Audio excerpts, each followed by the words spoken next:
네, 사무엘상 12장. 지난 시간에 우리 11장 말씀 잠깐 살펴보면서 제가 마지막 말씀을 그렇게 드렸습니다. 사무엘은 이스라엘 백성이라고 하는 공동체에게 어쩌면 두레밥상을 차려준 어른 같은 그런 분이다라고 말씀을 드렸습니다. 우리가 경험하는 세상은 늘 이전투구장이죠. 개들이 진흙탕에서 서로 물고 뜯고 하는 그런 것처럼 경쟁이 일상이 되고 내가 잘 되기 위해서는 누군가가 양보를 해야 되는 그런 축구 경기도 그렇고 야구 경기도 그렇고 내가 벤치에 앉아 있지 않으려면 누군가가 벤치에 앉아 있어야 되는 그런 것이 세상의 살이기 때문에 그래서 그런 세상에서 마주하는 우리 밥상이란 늘 모난 밥상이라고 그 어느 시인이 이야기했지 않아요? 그래서 제가 바라기고 또 기도하기는 우리는 세상에서 살아갈 때 사람들을 대할 때 늘 우리가 만남을 가지는데 사람들을 대할 때 우리가 외모로 혹은 그 사람의 어떤 그 조건으로 차별하고 경쟁을 부추기는 그런 우리가 아니라 누구든지 내가 차린 작은 그 밥상 머리에서 누구든지 똑같이 대우받고 인간다운 그런 대접을 받을 수 있다면 그러면 그것이 아름다운 하나님의 영적인 두레상이 아닐까라는 생각을 해봅니다.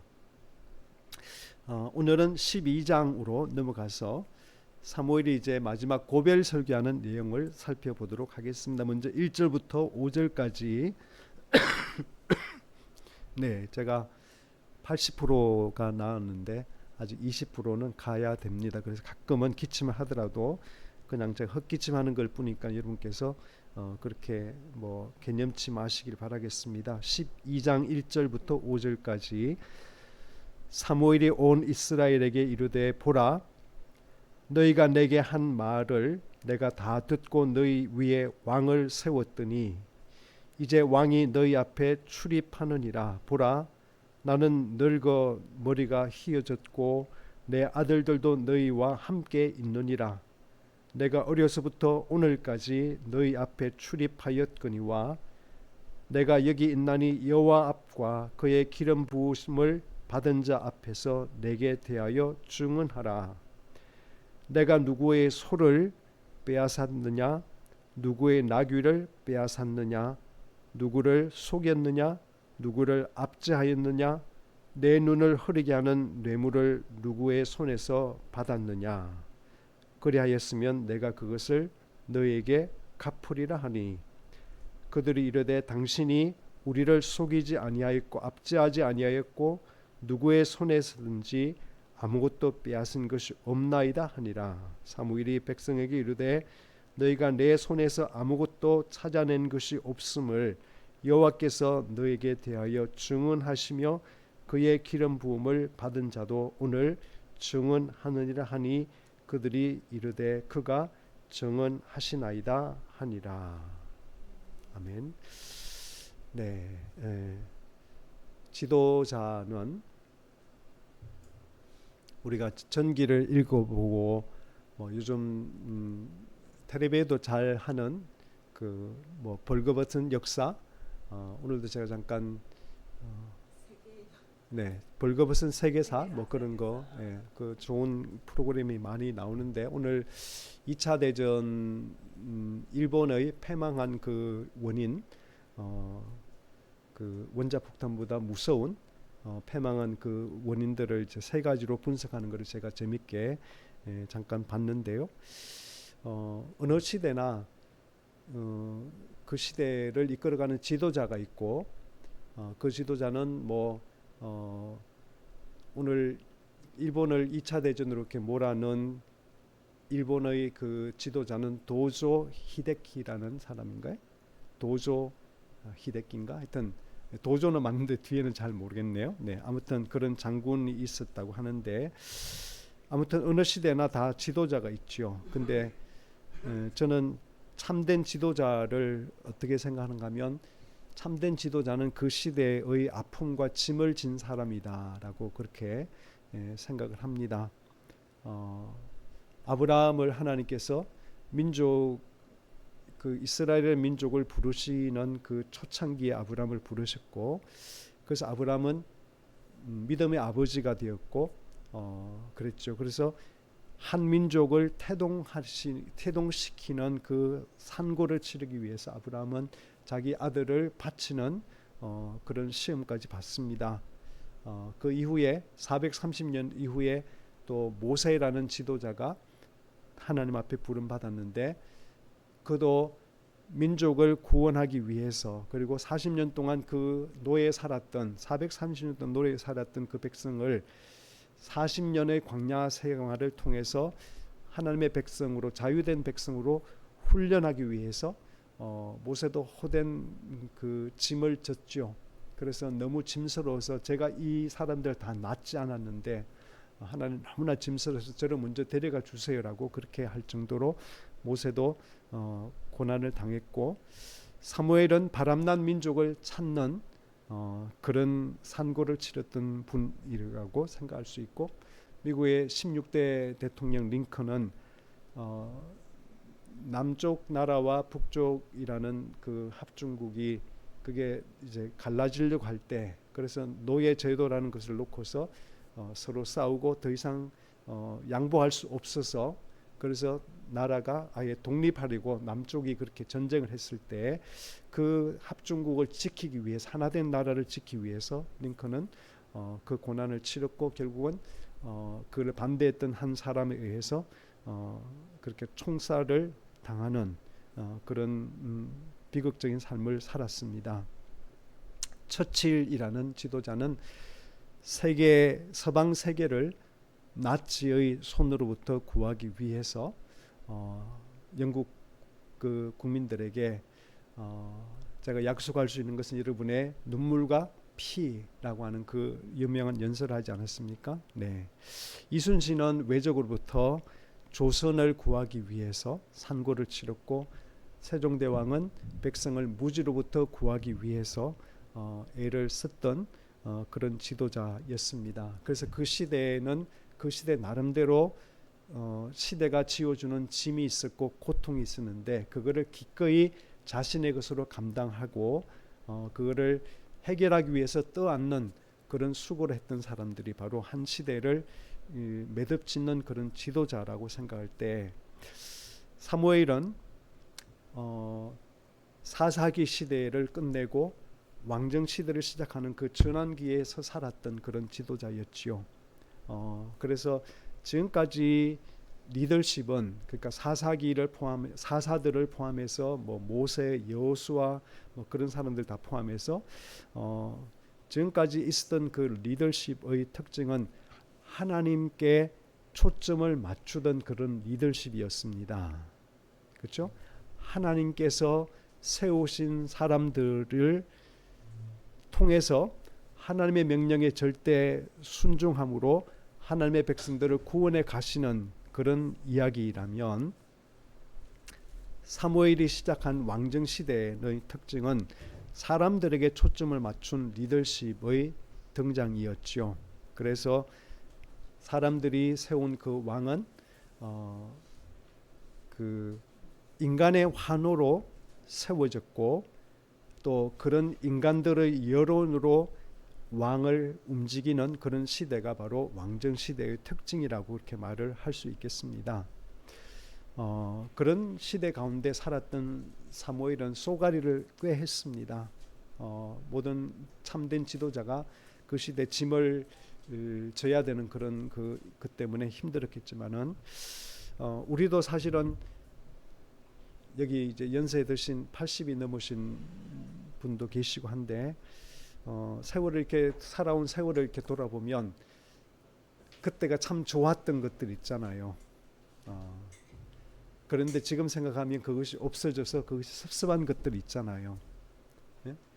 그래서 우리 어릴 때는 여름 이맘때가 되면 마을에 그냥 평상을 펴고 모깃불 그냥 저쪽에 한 개에 그 태워놓고 그 평상 위에서 뭐 칼국수 간단하게 이제 칼국수 같은 끓여 먹고 수제비를 끓여 먹고 그리고 수박 한쪽 이렇게 잘라서 한 조각씩 이렇게 먹고 그러면 하루의 더위가 이렇게 위로가 되었던 그런 대가족 시대 할아버지 할머니 뭐 형제들 다 같이 그렇게 일꾼들까지 그렇게 살았던 그런 시대를 생각하면 제가 잠깐 아까 찾아보니까 우리 대한민국이 지금 홀로 사는 가구가 홀로 사시는 이렇게 많아졌어요. 그렇죠?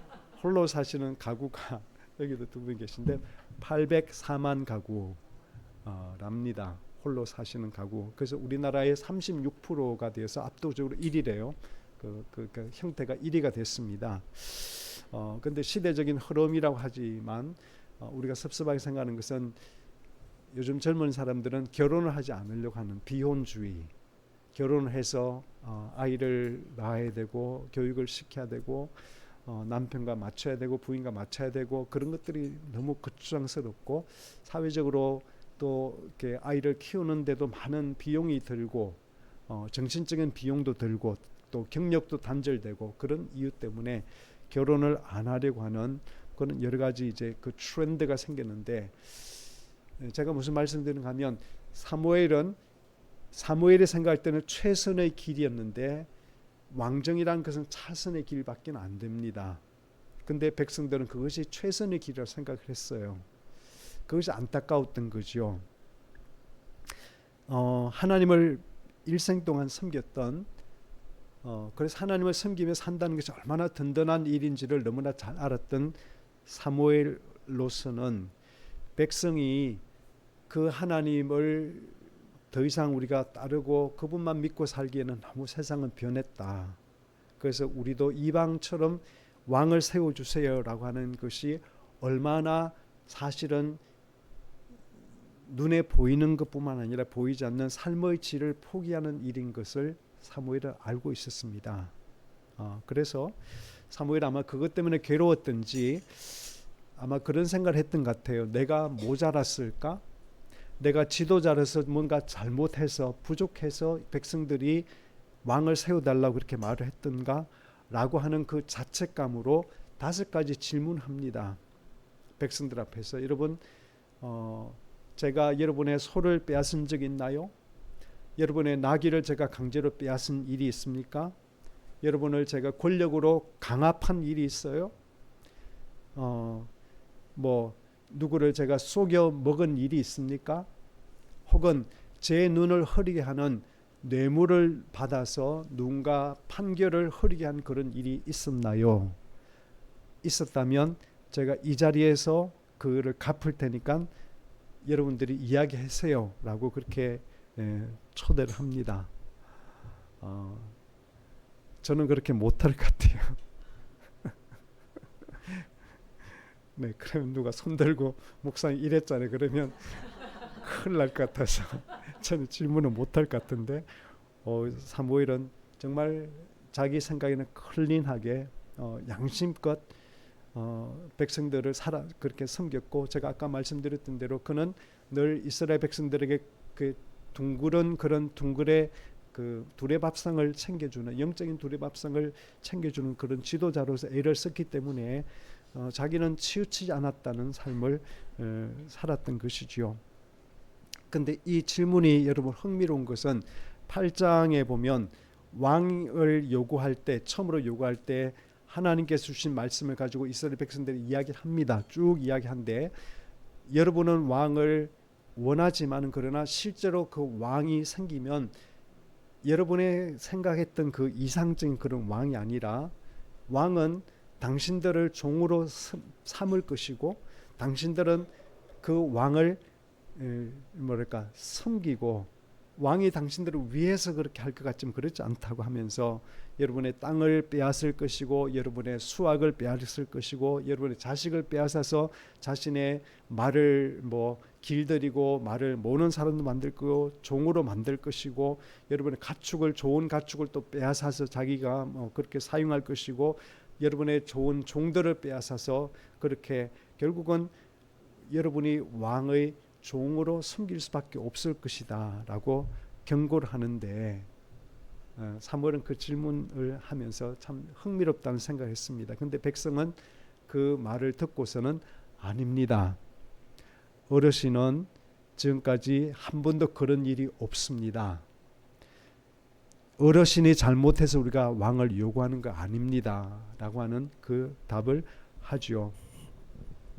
그래서 이제 사무엘이 그 말을 확답을 듣고 나서 백성이 최선이라고 여긴 그 선택에 대해서 6절부터 19절까지 꽤 긴 이야기로 교훈합니다. 한번 다시 보시죠. 6절부터 19절까지.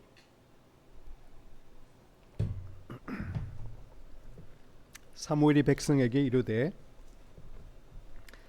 모세와 아론을 세우시며 너희 조상들을 애굽 땅에서 인도하여 내신 이는 여호와이시니 그런즉 가만히 서 있으라. 여호와께서 너희와 너희 조상들에게 행하신 모든 공의로운 일에 대하여 내가 여호와 앞에서 너희와 담론하리라. 야곱이 애굽에 들어간 후 너희 조상들이 여호와께 부르짖음에 여호와께서 모세와 아론을 보내사 그 두 사람으로 너희 조상들을 애굽에서 인도하여 내어 이곳에 살게 하셨으나 그들이 그들의 하나님 여호와를 잊은지라 여호와께서 그들을 하솔 군사령관 시스라의 손과 블레셋 사람들의 손과 모압 왕의 손에 넘기셨더니 그들이 저희를 치매 백성이 여호와께 부르짖어 이르되 우리가 여호와를 버리고 바알들과 아스다롯을 섬김으로 범죄하였나이다. 그러하오나 이제 우리를 원수들의 손에서 건져내소서. 그리하시면 우리가 주를 섬기겠나이다 하매 여호와께서 여룹바벨과 베단과 입다와 나 사무엘을 보내사 너희를 너희 사방 원수의 손에서 건져내사 너희를 안전하게 살게 하셨거늘 너희가 암몬 자손의 왕 나하스가 너희를 치러 옴을 보고 너희의 하나님 여호와께서는 너희의 왕이 되심에도 불구하고 너희가 내게 이르기를 아니라 우리를 다스릴 왕이 있어야 하겠다 하였도다. 이제 너희가 구한 왕 너희가 택한 왕을 보라. 여호와께서 너희 위에 왕을 세우셨느니라.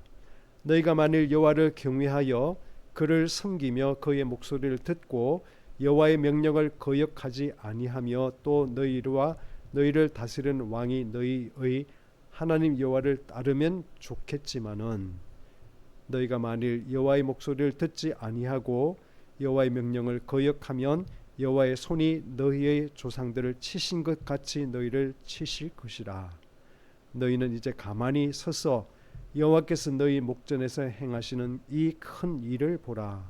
오늘은 밀 베는 때가 아니냐. 내가 여호와께 아뢰리니 여호와께서 우레와 비를 보내사 너희가 왕을 구한 일 곧 여호와의 목전에서 범한 죄악이 큼을 너에게 밝히 알게 하시리라. 이에 사무엘이 여호와께 아뢰매 여호와께서 그날에 우레와 비를 보내시니 모든 백성이 여호와와 사무엘을 크게 두려워하니라. 19절 모든 백성이 사무엘에게 이르되 당신의 종들을 위하여 당신의 하나님 여호와께 기도하여 우리가 죽지 않게 하소서. 우리가 우리의 모든 죄에 왕을 구하는 악을 더하였나이다. 아멘. 사무엘이 먼저 역사를 요약을 하고 있습니다.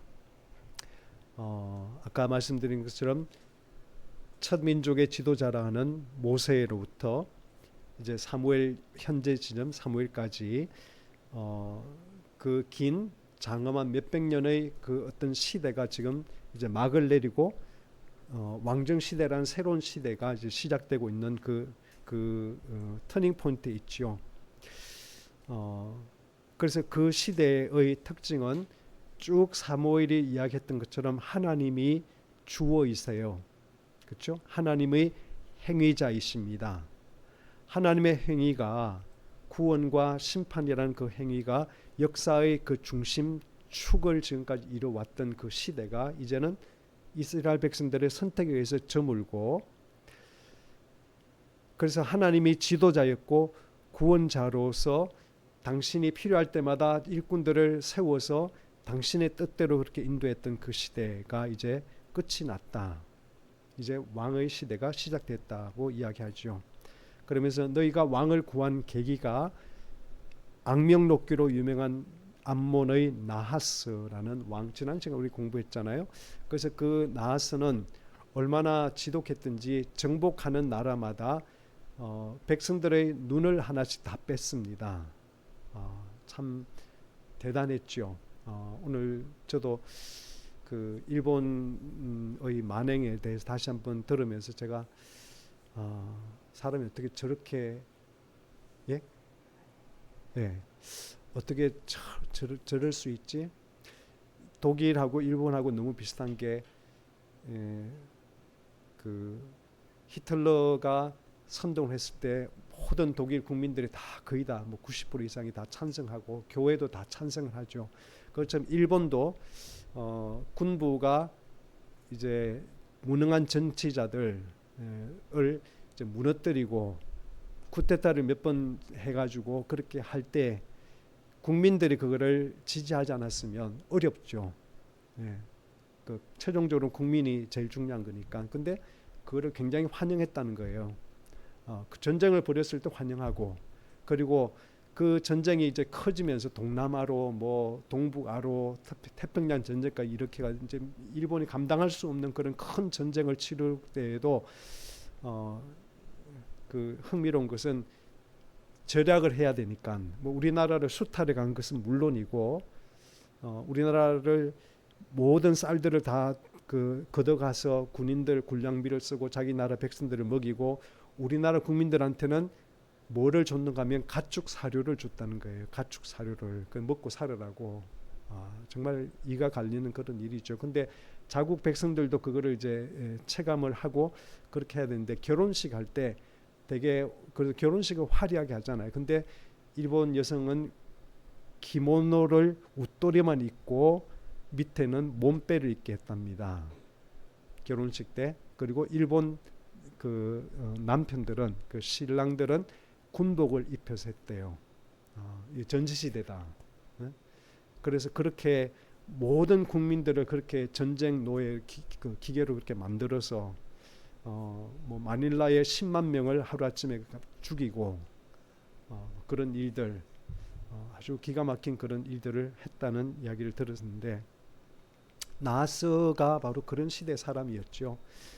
사람들을 그렇게 잔혹하게 다루고 항복하면 그냥 그들을 종 삼으면 좋으련만 그들의 신체에 그렇게 불구를 만들어서 결국 외눈박이로 살게 만드는 그렇게 아주 정신적으로 철저하게 사람을 뭐랄까 그 노예시키는 그 아주 인간이 아닌 그런 사람으로 이렇게 취급하는 그런 행위를 하는 것을 보면서 이스라엘 백성이 겁이 났던 거죠. 그래서 저 암몬 사람이 나하스가 우리를 먹으면 큰일 나니까 우리에게도 나하스를 이길 만한 그런 왕이 있어서 군대를 만들어서 훈련을 시키고 대항했으면 좋겠다라고 해서 이제 그렇게 왕을 요구하죠. 그래서 하나님께 사울을 세워주시는데 근데 사울이 세워지는 그 과정을 다 보더라도 우리가 다 배웠잖아요.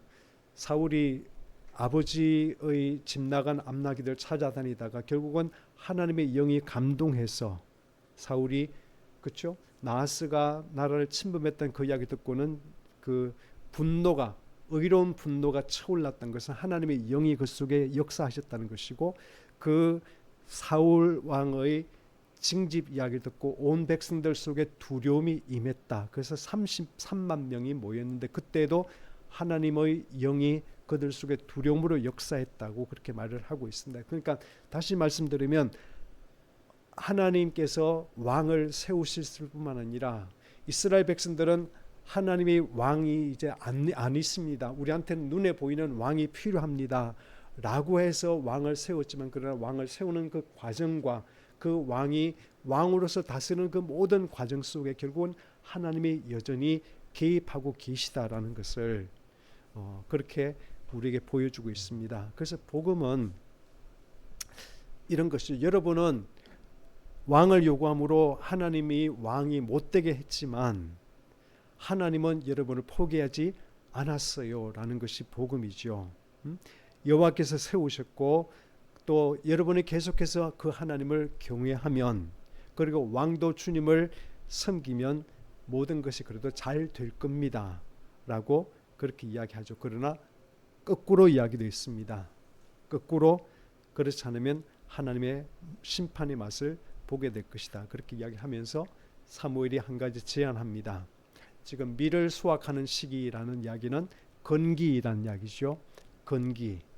건기는 비가 오지 않습니다. 우리도 건기는 비가 잘 안 오지만은 특별히 이스라엘 같이 비가 강수량이 굉장히 제한된 그런 곳에서는 건기에 비가 오는 일 거의 없었어요. 기적적인 일입니다. 그런데 천둥 번개를 동반한 비가 내릴 것이라고 해서 사무엘이 하나님께 기도했더만은 그 사무엘의 말을 확증하기 위해서 그러니까 왕을 구한 것이 큰 잘못이라는 사실 그리고 내가 여전히 너희를 붙들고 있지만 너희들과 함께 갈 것이지만 그래서 너희들이 잘 섬기면 평화를 줄 것이고 너희들이 그렇게 그 길을 거부한다면 너희들의 삶은 험난할 것이라는 그 사무엘의 그 말씀을 확증하시기 위해서 하나님께서 그 건기에 밀 베는 시기에 천둥 번개를 동반한 비를 내리셔서 이스라엘 백성들이 두려웠다라고 말을 하고 있습니다. 우리 인간 역사를 여러분 돌아보면 그런 시대를 거쳐서 이제 왕정 시대, 입헌 군주 시대, 그다음에 이제 프랑스 혁명이라든지 그런 것을 통해서 이제 시민 시대, 그러니까 민주주의 시대가 이제 도래했고 또 그거를 싫어한 사람들이 일부 이제 사회주의, 공산주의 이런 것들을 만들어서 이렇게 형태가 바뀌는 그래서 지금까지 이 두 특별히 크게 이제 민주주의와 자본주의와 공산주의라는 그 두 형태의 통치 체제가 지금도 이루어지고 있는데, 근데 여러분 이 모든 인간적인 제도의 공통점은 뭐냐 하면 탁 깨놓고 이야기해서 하나님의 주권을 거부하고 인간 주권을 앞세운다는 거예요. 그게 공통점입니다. 근데 여러분 시대가 바뀌면서 이렇게 통치 형체가 바뀌었지만은 그러나 질문해 보면 좋은 시대가 되었는가? 더 인간답고 사람이 사람 대접받는 그런 시대가 어떤 그 계기를 통해서 민주주의 사회 혹은 사회주의 사회 혹은 자본주의 사회가 도래하면서 그런 시대가 도래했는가라는 질문을 우리가 해보는 것이지요. 아프게도 성경은 우리에게 말씀합니다. 창세 이래부터 아담과 이브가 타락한 이후부터 인간 역사는 끊임없이 숨바꼭질이었다고. 하나님은 찾아가시고 인간은 숨고 그것이 인간 역사였고 또 이스라엘 백성들이 지금 경험하고 있는 것도 바로 그런 것이죠. 영적인 회피를 하고 하나님께 등을 돌리고 눈에 보이는 사람이 우리를 구원했으면 좋겠다는 그런 그 어떤 그 신기로에 빠져가지고 다른 나라처럼 우리도 그렇게 했으면 좋겠다, 강대한 그런 나라가 됐으면 좋겠다라고 그렇게 하는데 결국은 하나님께서 이 사건을 통해서 매듭을 지으시죠. 여러분이 시작한 왕정시대 이미 왕이 선택이 되었고 이 왕이 다스릴 거지만 이 새로운 시대가 도래했지만 그러나 여러분 선택 잘 하십시오. 그렇지 않으면 하나님 앞에 더 큰 일을 당할 수 있습니다 라고 하는 이 사무엘의 말을 통해서 이스라엘 백성들은 그 말을 받아들였고 잘못했다고 모든 죄의 왕을 구하는 죄를 보탰다고 하는 그 인정을 하고 있습니다. 그러나 때늦은 후에이죠. 이미 그들에게는 왕이 있습니다. 20절부터 25절까지 마지막까지 한번 더 살펴보겠습니다. 사무엘이 백성에게 이르되 두려워하지 말라. 그렇죠? 이게 복음입니다. 너희가 과연 이 모든 악을 행하였으나 여호와를 따르는 데에서 돌아서지 말고 오직 너희의 마음을 다하여 여호와를 섬기라. 돌아서서 유익하기도 못하며 구원하지도 못하는 헛된 것을 따르지 말라. 그들은 헛되니라. 여호와께서 너희를 자기 백성으로 삼으신 것을 기뻐하셨으므로 여호와께서는 그의 크신 이름을 위해서라도 자기 백성을 버리지 아니하실 것이요 나는 너희를 위하여 기도하기를 쉬는 죄를 여호와 앞에 결단코 범하지 아니하고 선하고 의로운 길을 너에게 가르칠 것인즉 너희는 여호와께서 너희를 위하여 행하신 그 큰 일을 생각하여 오직 그를 경외하며 너희의 마음을 다하여 진실이 섬기라. 만일 너희가 여전히 악을 행하면 너희와 너희 왕이 다 멸망하리라. 아멘. 복음이지요. 두려워하지 말라. 365번 성경에는 두려워하지 말라는 비슷한 계명이 나온다, 명령이 나온다고 말씀을 드렸습니다. 그래서 우리 인간은 하루에 한 번은 그 말씀을 들어야 됩니다. 왜냐하면 헐 걱정거리가 생기고 두려워할 일이 생기는 것이 우리 인생입니다.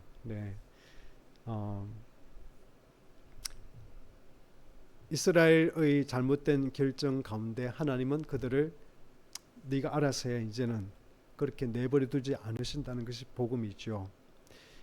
백성과 왕이 하나님을 경외하고 순종의 길을 간다면 평안할 것이라고 14절에 약속을 하고 있고요.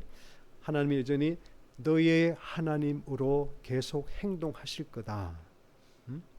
그러나 그 너희와 함께 하실 거라는 그 약속은 너희가 아무렇게나 살아도 하나님은 여전히 그냥 사랑하실 거야, 너희를 책임질 거야 라고 하는 백지수표가 아니죠.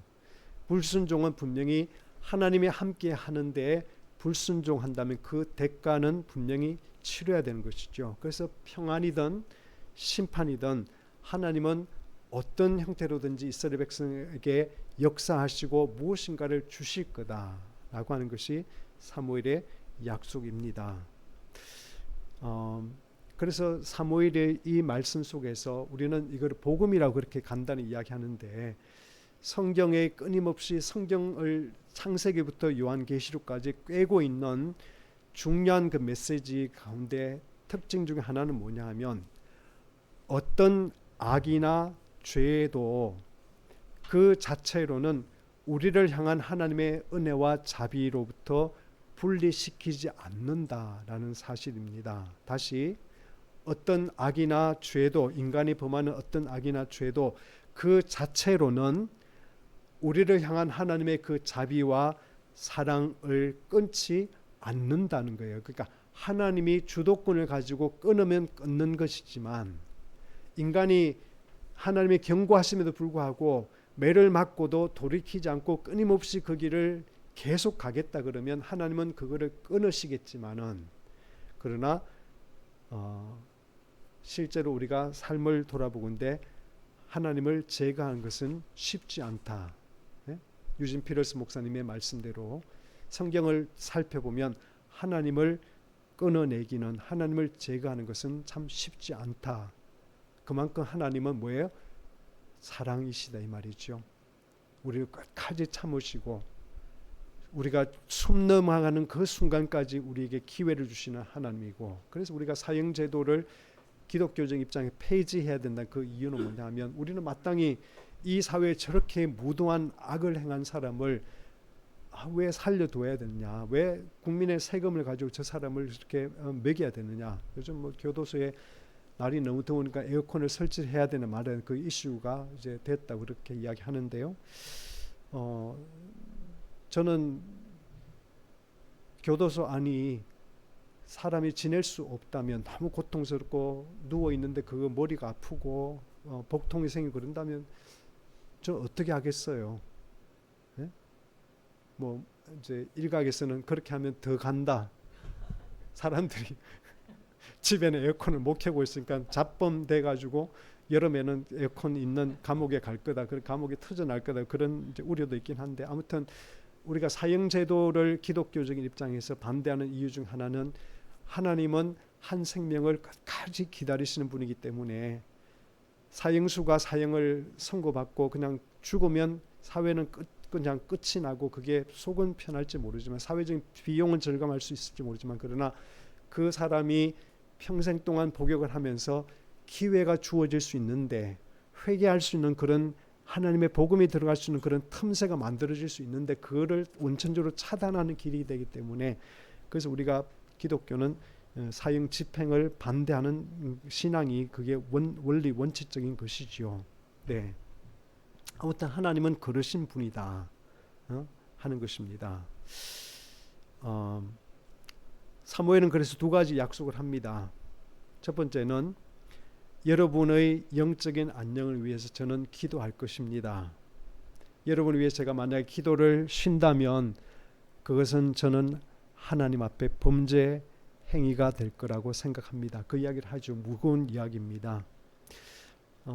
지난 주일날 제가 목소리가 없어서 안 나와서 제자들교회 광 목사님 설교를 우리가 들었는데 그 욥기 말씀 우리 같이 들었잖아요.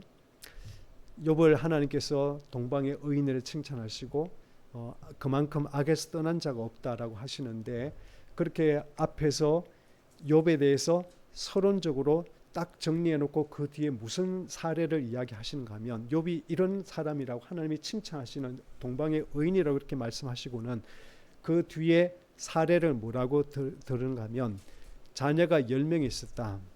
아들 7에 딸 3이 그 7과 7과 3이 또 아주 완전 숫자라고 광 목사님 이렇게 멘트를 하시는데 맞죠? 근데 그 아들들이 자기들의 생일이 되면 생일 파티를 하는데 그래서 그때는 그냥 자기 친한 형제만 부르는 게 아니라 10명을 다 불러가지고 그 같이 이렇게 생일상을 맛있게 먹었다. 근데 욥은 그 다음 날 생일 축제가 끝난 그 다음 날 욥은 어떻게 했어요? 그 10명의 아이들 명수대로 번제를 하나님께 드리면서 뭐라고 했습니까?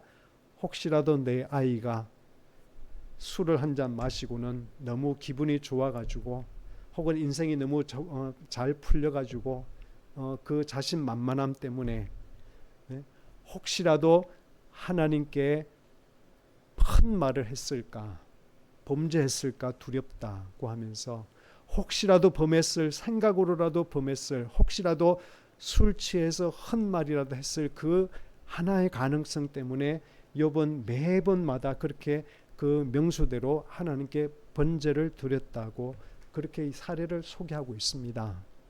네. 그래서 욥에게는 형제들이 자식들이 우애 있게 지내는 그 자체만 그게 만족스러운 일이 아니었던 것이죠.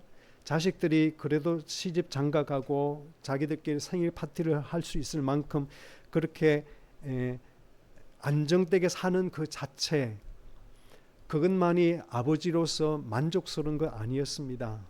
아버지로서는 그 아이들이 혹시라도 마음속에 하나님 앞에 범죄하지 않게 살아가는 것, 신실하게 살아가는 것이 아버지가 원하는 그런 일이었고 그래서 하나님께 기도를 하고 번제를 드렸던 것처럼 사무엘은 그렇게 기도하고 있죠. 그렇게 말하고 있습니다. 제가 죽는 날까지 만약에 여러분들을 위해서 기도하는 것을 제가 쉰다면 그것은 하나님 앞에 죄를 범하는 일입니다. 제가 여러분을 위해서 기도하겠습니다.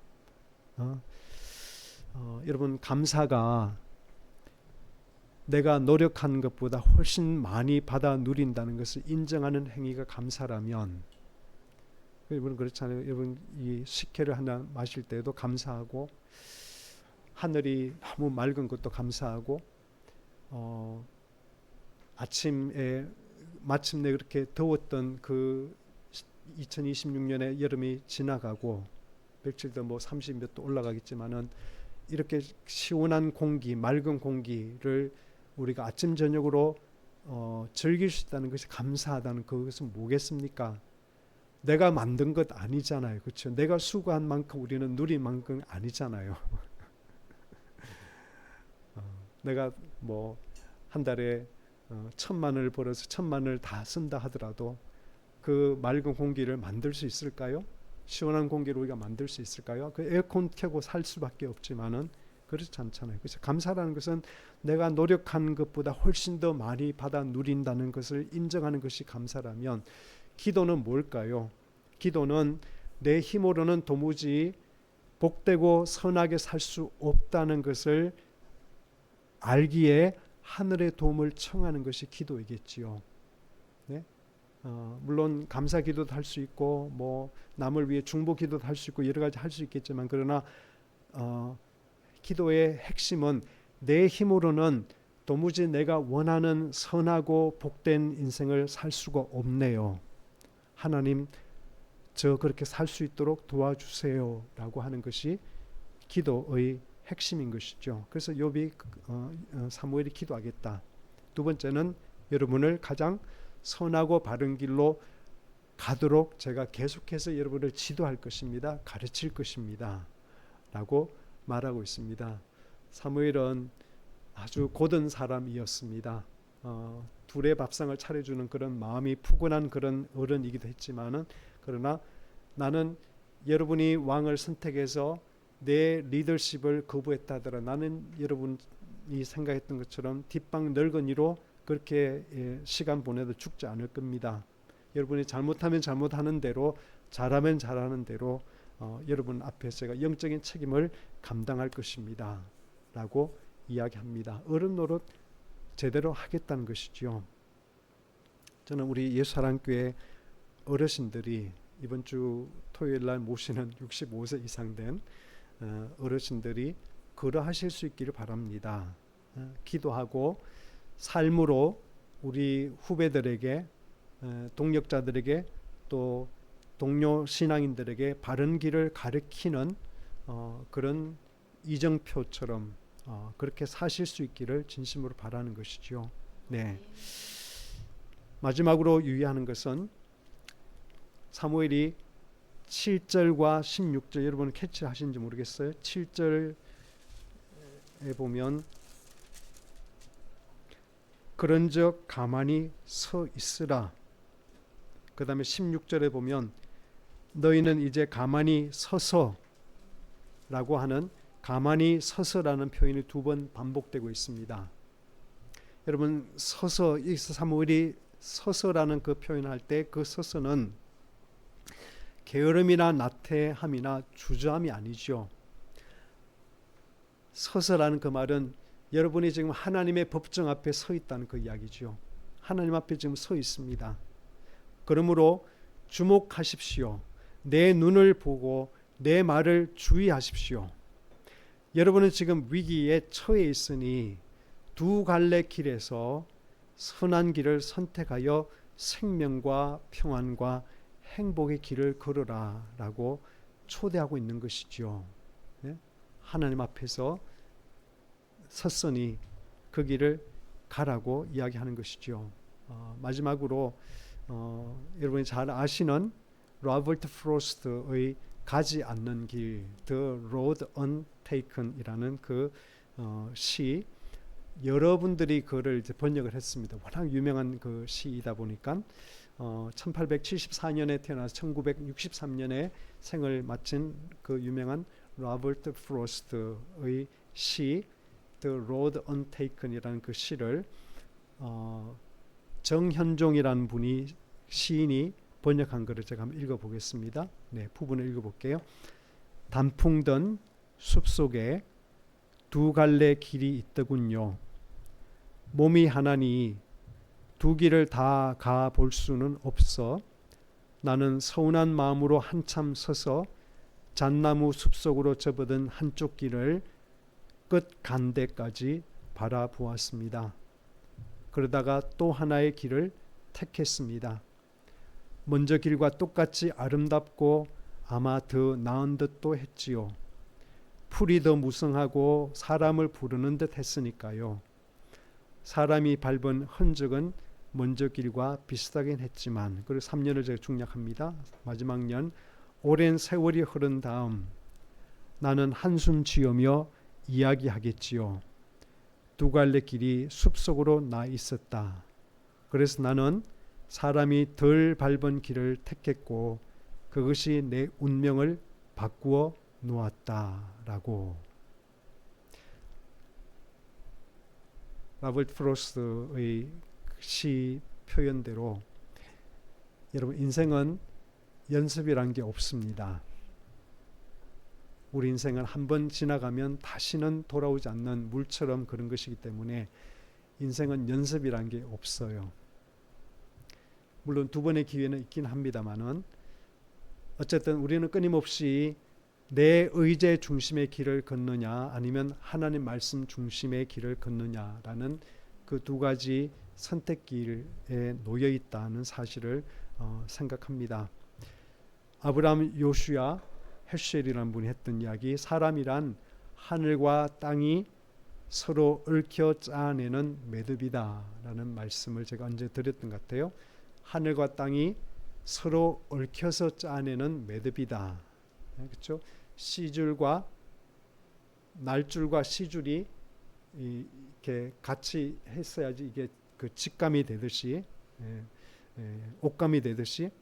그래서 저와 여러분들이 지금 당장은 눈에 보이지 않지만 사무엘 선지자의 말대로 가만히 서서, 때로는 하나님 앞에 내 인생에 서 있다는 사실을 기억하고 가만히 서서 인생의 그 길을 잘 선택하고 걸어서, 내가 인생이 비록 때로는 땀 흘리고 때로는 눈물 나고 때로는 고통스럽기도 하지만, 그러나 그 고생과 애씀이 씨줄이 되고 하나님의 은총과 사랑과 자비가 그 기준을 잡아주는 그런 날줄이 되어서 그렇게 매듭을 지어갈 수 있다면 얼마나 복되겠습니까?